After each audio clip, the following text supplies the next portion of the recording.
Welcome to Interview Cracker. This is Saurabh. Today I will discuss about efficiency of an algorithm.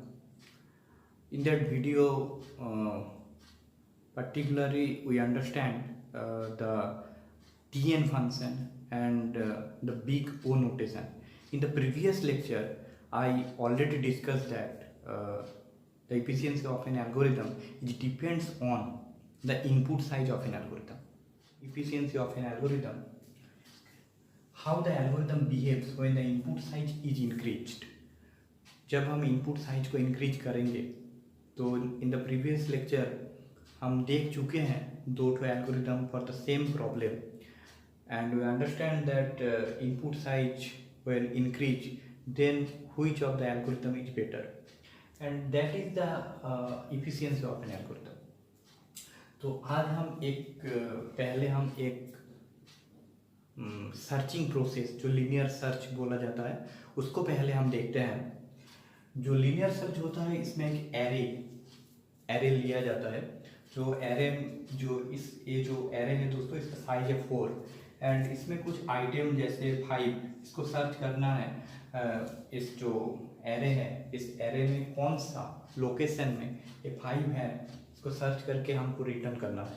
ये है linear search. Linear search इसलिए इसको बोला जाता है क्योंकि हम एक एक जो एरे का जो इंडेक्स है 0 1 2 3 एक एक इंडेक्स में जाएंगे और जाके उसको सर्च करेंगे. उस आइटम को अगर मिल जाता है तो हम रिटर्न करेंगे 1 मतलब ट्रू.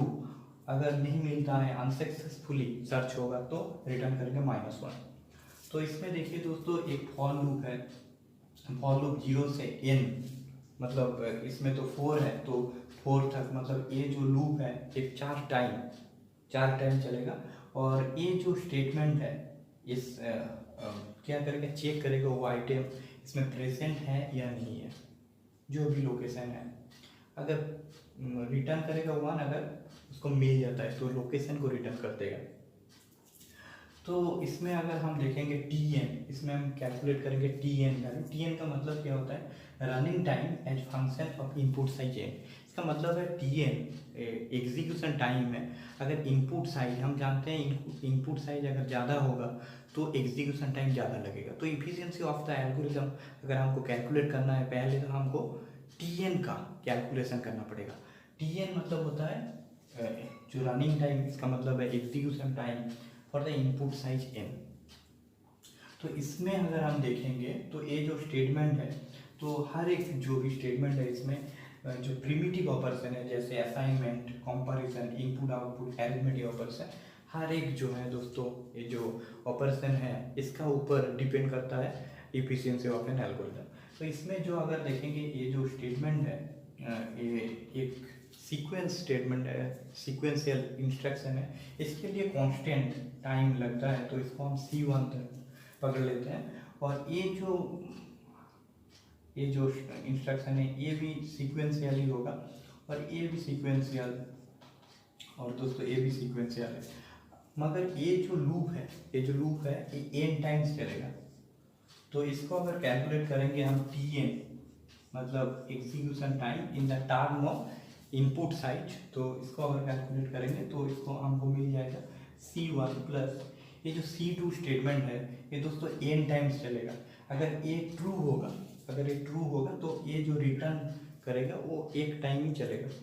अगर फॉल्स होगा तो ये जो रिटर्न करेगा -1 अनसक्सेसफुली सर्च के लिए ये भी 1 टाइम ही चलेगा. तो ये जो C2 है ये n टाइम चलेगा. तो हम ऐसे लिखेंगे C2 multiply C2 into n plus C3 plus C4.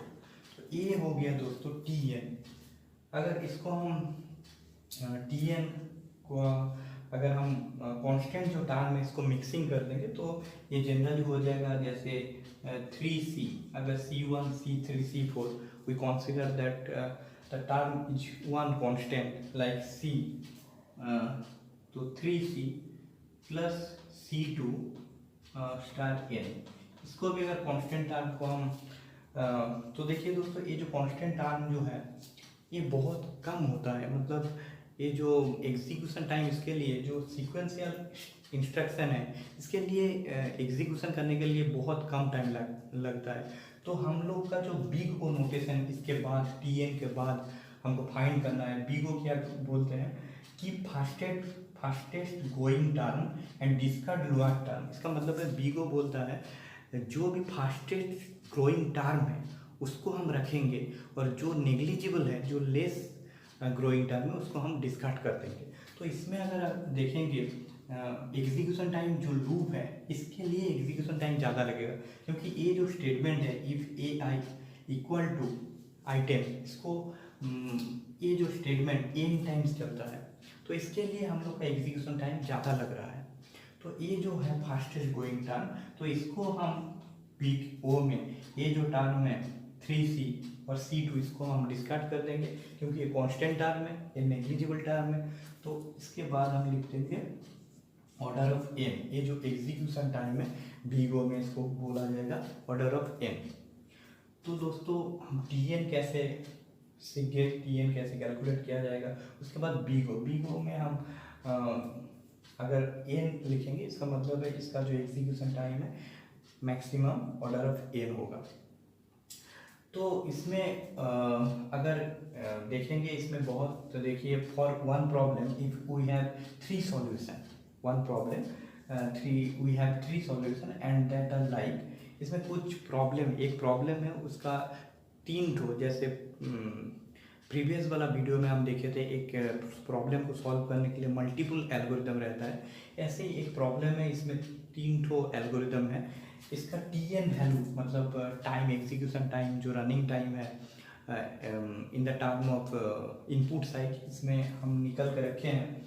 जैसे दोस्तों ये जो 5, 2 ये सब कांस्टेंट टर्म है, जैसे हम 3C इसको हम कांस्टेंट टर्म जैसे 3 हम इसको कैलकुलेट कर सकेंगे, और C2 प्लेस में इसको, जैसे देखिए दोस्तों इसको हम चाहेंगे तो इस C2 का जो वैल्यू है कांस्टेंट वैल्यू, जैसे हम ऐसे भी बोल सकते हैं, जैसे इसमें अगर 2 ठो स्टेटमेंट रहेगा, तो 2 ठो स्टेटमेंट अगर रहेगा और ये जो लूप अगर n टाइम चलेगा, तो हम बोल सकेंगे n इंटू 2, क्योंकि 2 स्टेटमेंट है, उसको एग्जीक्यूशन करने के लिए ये जो लूप n टाइम्स चलेगा। तो अगर 2 ठो स्टेटमेंट n टाइम एग्जीक्यूट होगा तो उसके लिए लगेगा 2n टाइम। तो ऐसे ही ये जो हम लिखे हैं 5n+2, तो ऐसे ही हम अगर 5 ठो लाइन रहेगा और वो n टाइम्स 5 ठो लाइन एग्जीक्यूट होगा, तो हम बोलेंगे 5n। और 2 जो है दोस्तों, ये जो भी ये सीक्वेंशियल मतलब सीक्वेंशियल स्टेटमेंट है वो 2 ठो रहेगा, तो इसके लिए +2 लिखा गया है। ऐसे ही हर एक जो टी एन निकलते हैं, ऐसे हम ऐसे कैलकुलेट करके टी एन निकल सकते हैं। तो इसमें जो प्रॉब्लम है, एक एल्गोरिदम का टी एन वैल्यू मतलब एक प्रॉब्लम का T N value different algorithm में डिफरेंट होगा। एक ही प्रॉब्लम का 3 ठो टी एन वैल्यू मतलब 3 ठो एल्गोरिदम का 3 ठो टी एन वैल्यू हम निकल के रखे हैं। इसमें आपको बताना पड़ेगा जो कौन सा एल्गोरिदम सही है, हम कैसे पता चलेगा हम लोग को। तो देखिए दोस्तों, इसके लिए हमको जाना पड़ेगा rate of growth. Rate of growth क्या होता है, इसमें लिखा गया है रेट ऑफ ग्रोथ हम बिग ओ से पता चल जाएगा। बिग ओ अगर कैलकुलेट कर लेंगे तो ये जो 5n+2, तो अगर इसको बिग ओ में कन्वर्ट करेंगे तो इसका जो वैल्यू होगा, जो हाईएस्ट टर्म है, इसको हम कैलकुलेट करेंगे, और जो लोएस्ट टर्म है उसको हम नेग्लिजिबल कर देंगे। तो इसका जो बिग ओ होगा ऑर्डर ऑफ n, एंड इसका जो होगा ऑर्डर ऑफ n², एंड इसका जो होगा ऑर्डर ऑफ log n। तो ये बिग ओ टर्म को मिल गया। इसके बाद हम कैसे जानेंगे जो एल्गोरिदम, जो 3 ठो एल्गोरिदम है, कौन सा बेटर है, इसके लिए हम लोग का रेट ऑफ ग्रोथ वो फंक्शन हमको कैलकुलेट करना पड़ेगा। जैसे इनपुट साइज अगर 2 होगा तो n मतलब तो 2 ही रहेगा इनपुट साइज, और n² मतलब इनपुट साइज 4, मतलब इसका जो n² ये जो है बिग ओ का n² एंड log n करेंगे तो ये जनरली हम कैलकुलेट कर पाएंगे log बेस 2। जनरली 2 कंसीडर किया जाता है जब इफिशिएंसी ऑफ एन एल्गोरिथम हम कैलकुलेट करते हैं। तो ये जो 2 है इनपुट साइज, तो इसका 1 आ जाएगा। ऐसे ही अगर 4 होगा इनपुट साइज तो n² करेंगे तो 16, और log 4 करेंगे तो a हो जाएगा दोस्तों 2 to the power 2, तो इसका मतलब है 2 हो जाएगा। एंड 8 करेंगे तो log n का वैल्यू 3 आ जाएगा और n स्क्वायर करेंगे 256। तो एल्गोरिदम डिफरेंट जो होता है एसिम्प्टोटिक फंक्शन एल्गोरिदम का, मतलब डिफरेंट कॉम्प्लेक्सिटी होता है एल्गोरिदम का, जैसे log n log n square n cube 2 to the power n। तो इससे हमको जो भी गिवन है इसमें, जो भी एल्गोरिदम का इफिशियंसी लिखा गया है उससे हमको इसमें हम देख पा रहे हैं जो log n जिसका कॉम्प्लेक्सिटी है वो दोस्तों है क्या, कम, मतलब टाइम कॉम्प्लेक्सिटी कम लगेगा मगर compare to n and n square, क्योंकि इसमें हमको पता चल रहा है अगर इनपुट साइज हम इंक्रीज करेंगे तो एग्जीक्यूशन टाइम n स्क्वायर और n में ज़्यादा लगेगा और log n में कम लगेगा। तो हम बेस्ट इसको बोल सकते हैं जो भी 3 ठो एल्गोरिदम जो हमको एक प्रॉब्लम का सॉल्यूशन में 3 ठो एल्गोरिदम मिला है, तो ये जो एल्गोरिदम है log n वाला, तो ये है बेस्ट एल्गोरिदम। तो इसमें हम लिख सकेंगे log n,